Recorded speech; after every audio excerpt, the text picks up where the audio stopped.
right. My name is Jessica Gill, and I want to thank you all for coming out.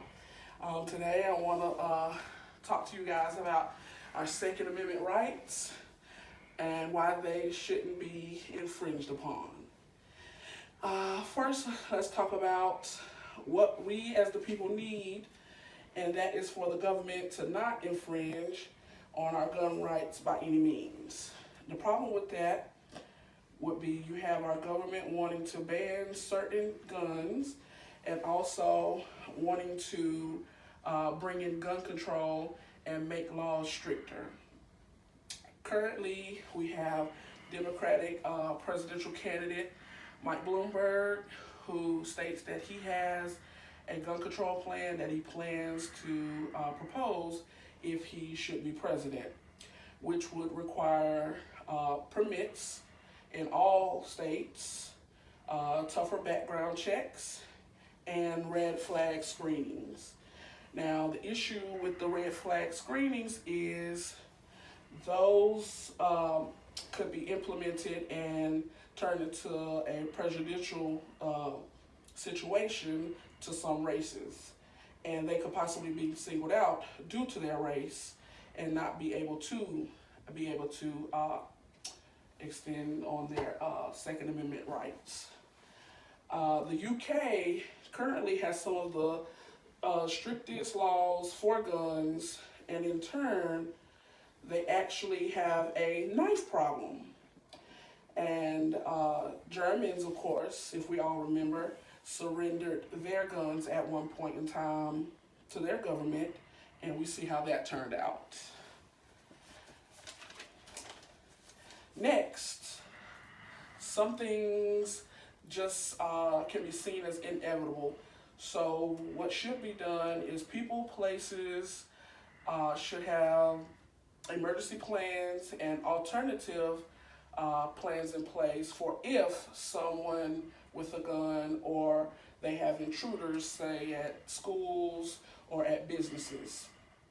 Having an escape plan or a plan to lock down other sites when an individual has been identified in these areas to possibly prevent mass casualties. I know most people are thinking, why should we have to be prepared for the worst? But it's the same as being prepared for any storm or a bad situation in general. Finally, the positive is being able to protect your family, being able to protect yourself by any means necessary, because we can't predict what others may do. Others suffer from mental illnesses. Others, just choose to do evil sometime. So that's a positive if we at least are able to protect ourselves and our families. A negative is if the government chooses to ban certain weapons or make gun access stricter, then what's to say they won't infringe on our other constitutional rights at some point. People will find a way to be evil and do evil things no matter what we take away or make stricter, because you see how other companies control guns, but yet the violence spills over in different realms or in different avenues.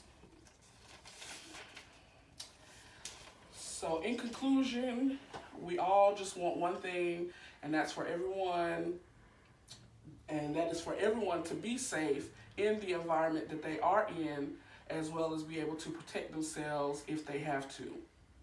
And the best way for that to happen is for our government not to take away our Second Amendment right, as well as not making gun laws or heavy gun control.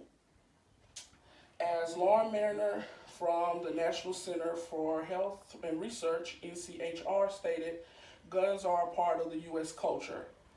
Adjusting the laws so that it is a win-win for both parties involved is what really needs to be fair.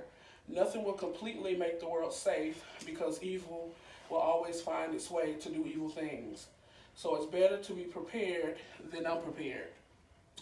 And if it becomes harder or stricter for those to legally obtain guns, then sadly, most of us will actually be unprepared.